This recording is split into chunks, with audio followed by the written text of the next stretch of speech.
Hello. Have you ever been to downtown Iowa City? More specifically, the Ped Mall? If so, have you seen some of the benches? Tonight, I'm going to talk about the current controversy in Iowa City. This is an important topic because it seems to be dividing our community as of late.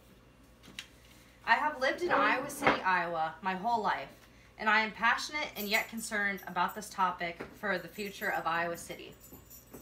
Tonight, I'll be talking about the Iowa City bench controversy, a solution to the problem, and how that solution would benefit our community. Now, let's get to the root of the problem. 2 months ago, Iowa City installed new benches in the Ped Mall. These benches came equipped with dividers in the middle. A few weeks after, the Catholic Worker House then posted a picture on Facebook with a caption questioning, "Do Iowa City's new Ped Mall benches discriminate against the homeless?" As you can see, it would be pretty hard for a person to lay down.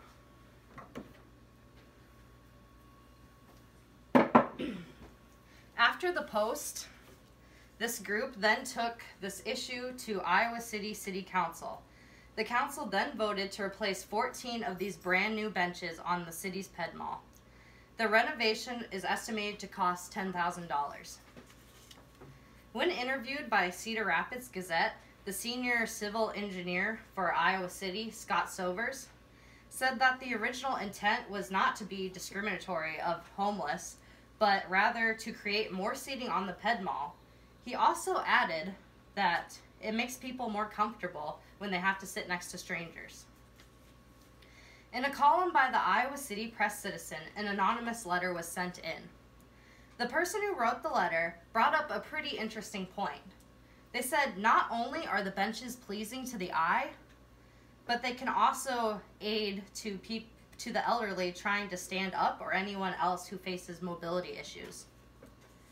The problem has been made known. Now, let's talk about the solution.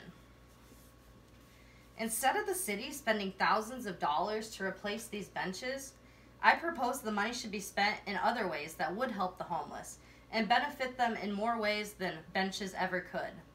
For instance, more funding for shelters, more accessibility for food banks, and starting of programs that would encourage and guide people. A letter written to Katie Gerlach, Director of Strategic Opportunities and Resources, states that the City Council could spend the money in a more beneficial way. She also added that the money it would take to replace 33 of these benches could go towards 3 grown adults' rent and utility for a whole year. She also states that the money could be used to create a long-term mitigation fund. This would assist needy citizens in securing a lease. The money should be used for the greater good and not thrown away on some silly bench controversy.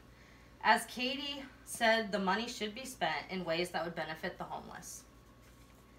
Now that we have seen my proposed solution, let's talk about how my solution could potentially solve the problem. My proposed solution would solve the problem because it would help the homeless escape homelessness. Benefits of the solution would include classes and establishment programs. I believe my solution would work in this community because I have seen the power of it firsthand. I can honestly say that the community has enough passionate citizens who get behind any sort of cause can accomplish anything. Tonight in this speech, we have learned about the Iowa City bench controversy, the solution to this problem, and finally how the solution would work/benefit this community. Now that you have all the facts, how will you help?